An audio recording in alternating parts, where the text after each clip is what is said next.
literally just paint hair, okay? These are just other options that might be fun for you to experiment with, right? And they involve using the extra heavy modeling paste, right? Which I have plenty of if anybody wants to use it in class. So a little goes a long way. So you may want to use this. If so, just go ahead and help yourself. It'll be up here on the table. I just pulled out black, white, and brown. Everybody in here has pretty much dark hair, except Troublemaker here with her pink. But mostly that's what you're going to be using. There's no blondes here. Well, semi, but your hair is really mostly dark. Like your eyebrows are dark, really dark. And so that will probably get you through. Now you can do it just boring normal, and I'll show you based on this woman, okay, with the dreads. And so you can just do wet into wet with a brush, like very traditionally. And if you want to do your hair that way, which is that's how we've been painting all semester, like you can do that. But if you want to use the comb method to create texture for fun and think it would work for you, there are certain people, frankly, in the room who are destined to do this. You got too far already. You ruined everything. Maybe you. Just because you've got the curly stuff. But if you have like really strong volume hair, you might want to use the comb thing. And again, like you don't have to, if you want to try it, you can experiment on what will be the background that we will paint next week, because you're just going to paint over that eventually. And no one's going to be painting black or anything really dark in the background. So if you want to test it on your own canvas, that's fine. I have some test canvases too, like scrap stuff that you can paint on. Anyway, so this is how we've been doing it the whole time. Wet into wet, right? So I'm just gonna paint this, put it on pretty thick. I would want to use a small brush, ideally for the kind of detail you see with her hair.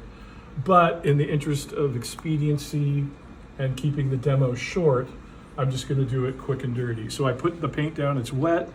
I get all the black, or as much of the black out as I can. And then I literally just go in with a little bit of white. I'm just going to use the edge of normally I would use a smaller brush. I'm just going to use the edge of the brush. And then just try to replicate, like the texture, right?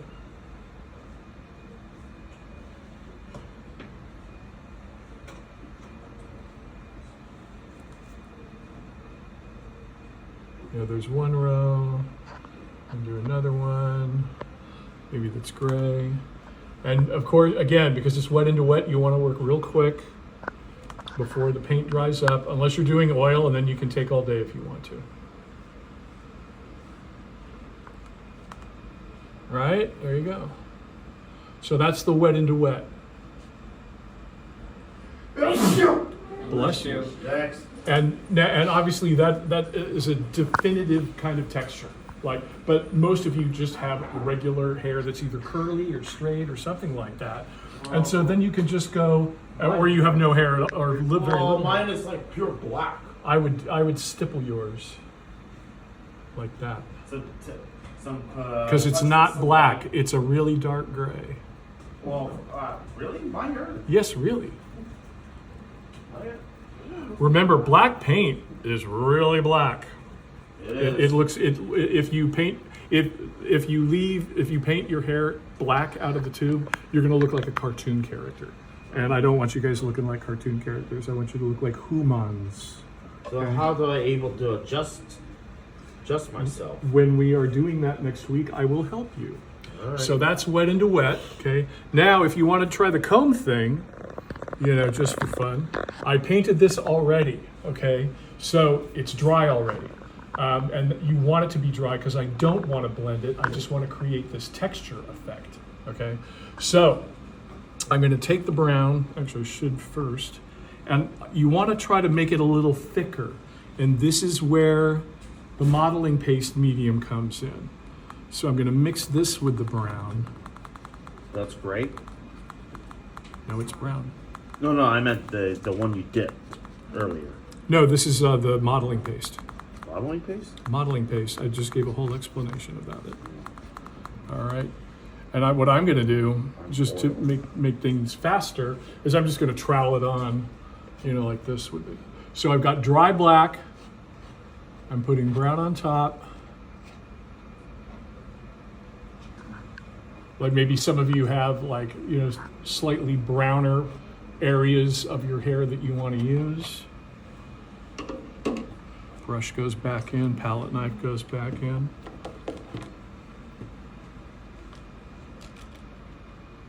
Whoops, shit. Using a comb as a tool. I'm using a comb as a tool. And the comb, you go through it and the black will show through. So you've got you've got this brown paint. Use the comb, or you can go straight, that way. And then black will show through that. And you can play around with that if you want to. What I was going to do one other thing. The black, brown. Dang it, what was it? It was like you're making us 3D. I'm going to do another one. And once it dries, you can also do a dry brush on top of it, which I'm going to try. It's still a little wet now, but if you do a dry brush on top, like maybe go back in with black, you get this really cool texture effect, but you have to wait till it's dry. So those of you that want to play around with this and you're using oil, you will have to be patient because it's not going to dry fast enough for you to be able to do it as quickly as the acrylic people do. Does that make sense? Okay. All right. That was the other thing. Or you can just this is like putting brown on top of black, and actually make sure that you clean your brush a little bit, clean your comb.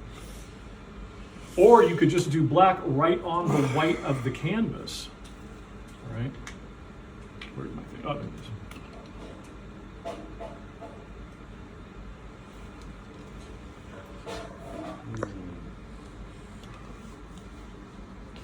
So I'll do that down here.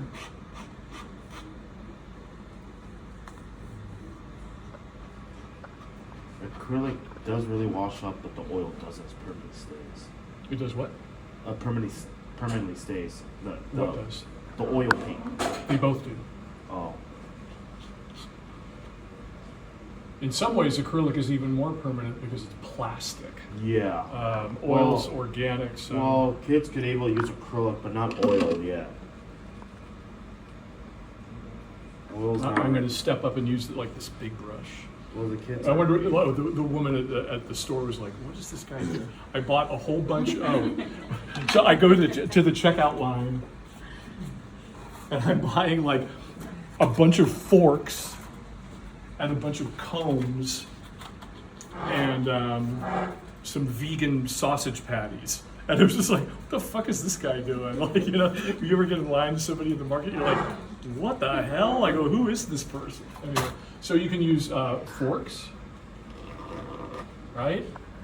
So I've got enough for everybody if you want these. Now the tines are a little far apart, so I just do them again this way. So this is just black, and you could do brown too, brown hair. You could do brown too, and you can do that, right? And see the white show through. You really got to lean into it though. Like I'm pressing down pretty hard, and I have to hold the painting so I don't knock the thing over. Yeah, I was concerned that I might be able to break my canvas. Yeah, you want to. No, you seriously do want to make sure it's stable because you're putting a lot of pressure on it. So these are things you can do. You can combine them. You can do this for parts of the painting that aren't hair at all. If you want to knock yourself out, just experiment, have fun. How about I just shave myself so I could be bald? That would make your life so much easier, and you get great highlights. Believe me, I know, I see them. Like when I do my own self-portrait, I'm like, oh, I have all these great highlights on the top of my head. So I've got all these. If you want, everybody take one before you go. If you want to get started, if you're at that point, I still would prefer that everybody get as close to being done with the skin tones as possible. But for sure, let's play around with this next week. I still, at this point, because it's already noon, the day's gone by pretty quickly, I am in the process of doing paint overs for everybody. And I'm through half of the people I already photographed, but there's some others I need to. I will, at the pace I'm moving, I will not be able to get through everybody today. If I already did your paint over and you photographed it, yay, you're all set. Those of you that don't, I'm going to make sure I photograph everybody's painting, and I will do paint overs on them over the weekend. And then I will send them to you, and you can use those as reference for next week when I see you. And that way everybody should be okay and have a good guideline on how to improve from where they are. I know it's kind of like cheating, but I want to make sure that you all are, that you all come out with a portrait that looks really good. Some of you were at a level when I took your picture, I'm like, I don't even know what to do. Like, I mean, like, you're fine. Like,